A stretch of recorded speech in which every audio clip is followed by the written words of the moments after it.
बात करेंगे मांग के प्रकार, एक एक करके सारे क्लियर करेंगे। विशेष चीज़ें क्या है उनके बारे में वो सारी चीज़ें पढ़ेंगे। मूल्य मांग, मूल्य मांग क्या है? मूल्य मतलब उसकी कीमत क्या है।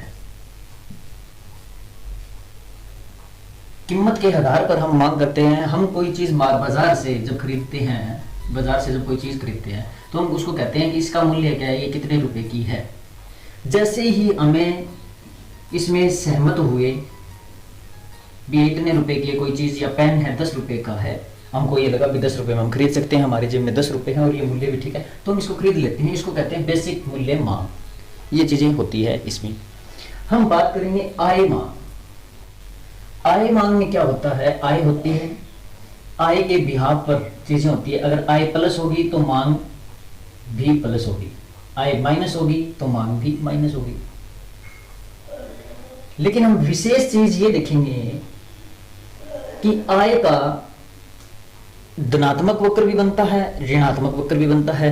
दोनों कब कब बनते हैं ये यहां थोड़ा सा बात हम जरूर करेंगे। जब बात आती है आय की, सामान्य वस्तुएं खरीदेंगे, आय बढ़ी, वाई का मतलब यील्ड बताया था मैंने। जब आय बढ़ेगी तो सामान्य वस्तु है वो हम क्या करेंगे, क्वांटिटी बढ़ा देंगे, और जब आय कम होगी तो सामान्य वस्तुएं कम कर देंगे। ये था सामान्य वस्तुओं में आय का पॉजिटिव होना। अब इसका ग्राफ है, वो ग्राफ है वो इस तरीके से बनेगा। इसका ग्राफ, पॉजिटिव ग्राफ ऐसे बनेगा इसका। यहाँ हम इनकम लेंगे और यहाँ हम क्वांटिटी लेंगे। जैसे इनकम बढ़ी तो क्वांटिटी डिमांड यहाँ, जैसे और बढ़ गए तो क्वांटिटी डिमांड यहाँ, यहाँ से आगे और आय बढ़ी तो यहाँ ये बढ़ रही है, यानी इधर प्लस हो रही है, ये इधर भी प्लस हो रही है। इस तरीके से ग्राफ में हम समझ सकते हैं। अगर घटिया वस्तुएं हैं, घटिया वस्तुएं वैसे हम यहाँ बात करने वाले, लेकिन यहाँ देख लेते हैं। जब घटिया वस्तु की बात आती है, जब हमारी आय बढ़ जाती है ना, तो उन लो क्वालिटी की चीज़ों की मांग हम कम कर देते हैं।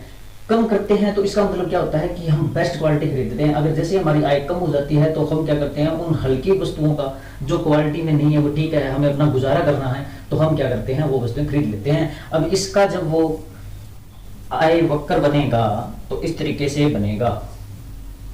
इनकम यहाँ है तो क्वांटिटी डिमांड यहाँ है। इनकम जैसे ही कम हुई, यहाँ कम हुई तो क्वांटिटी डिमांड देखो यहाँ आ गई, क्वांटिटी डिमांड होने बढ़ा दी। ये चीजें, तो ये होगा नेगेटिव, ये होगा पॉजिटिव। हम इसको बोलेंगे धनात्मक वक्र, इसको बोलेंगे ऋणात्मक मांग। आड़ी या तिरछी मांग है प्रतिस्थापन वस्तुएं, पूरक वस्तुएं। प्रतिस्थापन वस्तुएं वो होती है जो एक के स्थान पर दूसरी वस्तु को काम में लिया जा सकता है। जैसे चाय या कॉफी, चाय के रेट बढ़ गए, कॉफी पी लेंगे, कॉफी की डिमांड कर देंगे, तो इस तरीके से। या कोक या पेप्सी, कई एग्जाम्पल है।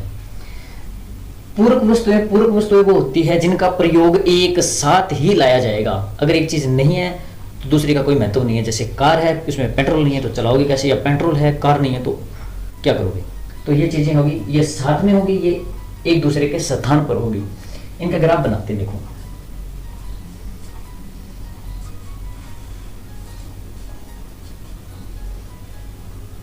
यहां लेते हैं कोक के प्राइस, कोक प्राइस आगे। यहां लेते हैं पेप्सी की,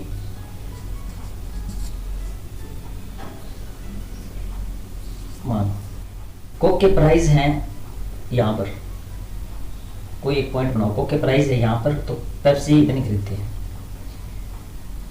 हुआ क्या कि जैसे इसके प्राइस बढ़े, कोक के प्राइस जैसे ही बढ़े, कोक के प्राइस जैसे ही बढ़े यहाँ आगे यहाँ पर, तो हमने क्या किया, कोक को खरीदना बंद कर दिया, तो पेप्सी की डिमांड कर दी। तो हम क्या करेंगे, पेप्सी की डिमांड को बढ़ा देंगे।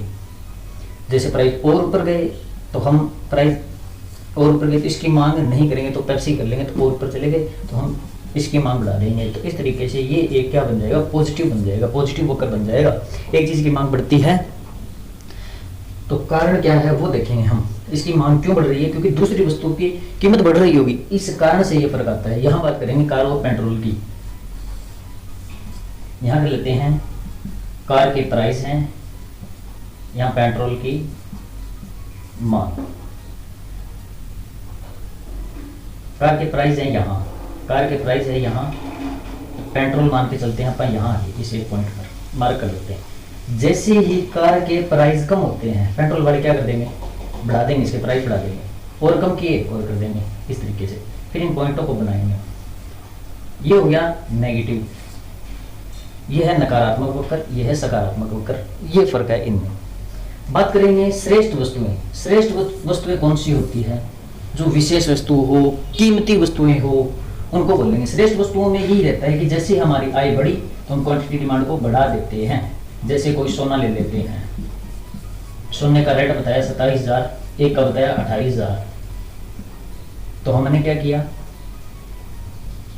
पहले ये बताया तो हमने ये सोचा ये खरीद लेंगे, लेकिन फिर हमने ये देखा 1,000 रुपये का फर्क है तो हम ये खरीद लेते हैं, ये बढ़िया होगा, तो हमने ये कर लिया। यानी प्राइस बढ़े, इस चीज के प्राइस बढ़े, और हमने क्या किया, कीमती वस्तुओं को देखते हुए, चाहे वो उसमें आय है और चाहे एक तरीके से उसके प्राइस को देखते हुए या क्वालिटी को देखते हुए, हमने क्या किया, ये वस्तु खरीद ली।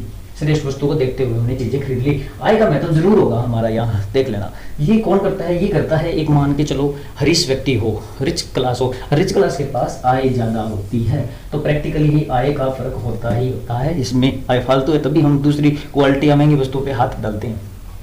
हीन वस्तुएं, गिफिन। गिफिन शब्द कहाँ से आया? हीन वस्तुओं के बारे में बात की थी, एक गिफिन राइटर था, उसके नाम से ये आया। गिफिन या हीन वस्तुएं होती हैं लो क्वालिटी की वस्तुएं, जैसे हमने यहाँ बात की थी। लेकिन फिर बात करते हैं यहाँ पर भी, अगर आय बढ़ेगी तो इन वस्तुओं की हम मांग क्या कर देते हैं, कम कर देते हैं। जैसे आय हमारी कम होती है तो इनको खरीद लेते हैं। उदाहरण लेते हैं, जैसे घी का एग्जाम्पल लेते हैं। घी का एग्जाम्पल लेते हैं, हमारी आय है 5,000 रुपये, तो हम लो क्वालिटी का घी खरीदते हैं जो 150 रुपये किलो आता है, वो पर केजी, ठीक है, खरीद लिया। हमारी जैसे ही ये खरीदते हैं, जैसे ही हमारी आय बढ़ गई, हम क्या करेंगे, ये नहीं खरीदेंगे, फिर क्या करेंगे, हम बेस्ट क्वालिटी का 200 रुपये केजी वाला वो खरीद लेंगे।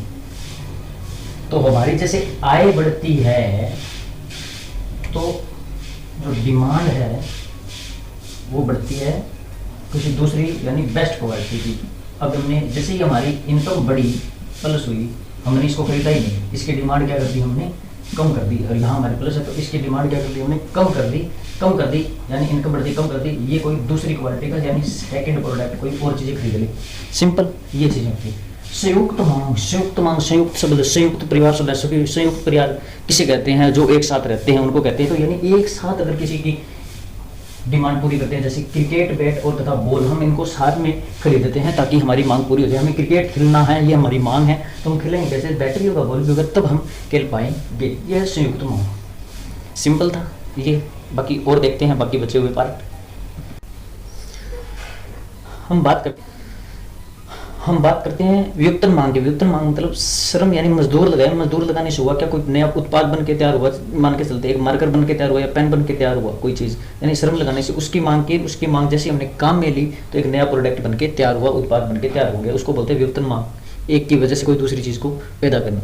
सामूहिक मांग जैसे दूध है, दूध को जैसे ही हमने खरीदा तो उसके लिए विभिन्न प्रयोग कर सकते हैं हम। दूध से आपको पता है मिठाइयाँ होगी, चाहे वो बटर, घी, लस्सी, दही, जो चीज़ें भी बन गई, तो उसका होता है सामूहिक मांग, यानी एक वस्तु के अनेक प्रयोग। नकारात्मक मांग होती है। नकारात्मक मांग क्या होती है? भी मांग का कम होना, ये तो पक्का पता लग गया, मांग का कम होना। जब आप एक कंपनी, आपकी एक प्रोडक्शन है, आप प्रोडक्ट बनाते हो, कोई भी प्रोडक्ट बनाते हो अपनी कंपनी में, तो वो कंपनी में जैसे प्रोडक्ट बन के बाजार में गया, बाजार में जा रहा है, तो इसकी एक कीमत डिसाइड होगी। आप क्या चाहोगे कि वो कीमत अच्छी हो, कम ना हो, आपको दाम अच्छे मिले, ये चीज़ होती है। तब जाके आप चीज़ें तैयार करोगे और यहाँ बाजार में पहुँचाओगे। अगर आपको अच्छे दाम नहीं मिल रहे हैं तो आप कैसे पहुँचाओगे, ये मुश्किल हो जाता है। तो आप चाहोगे कि आप सप्लाई पूर्ति तभी करो, ज़्यादा पूर्ति, जब दाम आपको अच्छे मिल रहे हो। तो यहाँ क्या होता है, नकारात्मक मांग, लोग डिमांड ही नहीं कर रहे हैं तो दाम आपको अच्छे नहीं मिल रहे हैं, तो ऐसी सिचुएशन में क्या कहेंगे, वो नकारात्मक मांग है, इसकी तो कोई मांग है ही नहीं। नॉर्मल भाषा में ये वाक्य यूज करते हैं। शून्य मांग, आपके पास एक दुकान है, शॉप में बैठे रहते हो, कई प्रोडक्ट ऐसे हैं, जैसे आपने शॉप शुरू की और आपको 10 साल हो गए, कई आइटम वैसी की वैसी पड़ी है, वो होती है शून्य मांग। इनका कोई मांग ही नहीं रहा, शून्य है बिल्कुल, कोई डिमांड ही नहीं है, बस पड़ा है, आपके पास कोई डिमांड ही नहीं हो रही।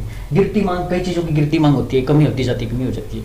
कैसे, एक उदाहरण लेता हूँ, जैसे मैं टीवी की क्या है, मांग कम होती जा रही है ना, क्योंकि उसकी जगह ने LCD ने ले ली, LED ने ले ली, ये चीज़ें आ जाती है इसमें। अनियमित मांग क्या होती है, जो रेगुलर नहीं है। नियमित मांग क्या होती है, इसका उल्टा करें तो पूछ ले, नियमित मांग क्या होती है, जो रेगुलरिटी से चीज़ें खरीदते हैं, चीनी खरीदते हैं, चाय खरीदते हैं, तो ये सारी चीज़ें क्या होगी, आटा खरीदते हैं, ये तो होगी नियमित में। अनियमित मांग क्या होगी, चलो हमने क्या किया, फल फ्रूट आते हैं मार्केट में तो वो सीजन वाइज आती है, सीजनली उनकी वो अनियमितता हो जाती है, जब वो बंद हो जाते हैं या एक मौसम के अनुसार चीज़ें बदल जाती है तो वो नियमित यूज़ नहीं करते हैं। आइसक्रीम है, कई लोग ऐसे हैं कि गर्मी है तो उसकी नियमित डिमांड करते हैं 1 महीने, 2 महीने, 3 महीने, जैसे मई, जून, जुलाई, अगस्त तक। बाद में जैसे सर्दी लगी तो वो अनियमित चीज़ में आ जाती है, अब वो बंद कर देते हैं। एक है 13वां पॉइंट है बेलोच मांग।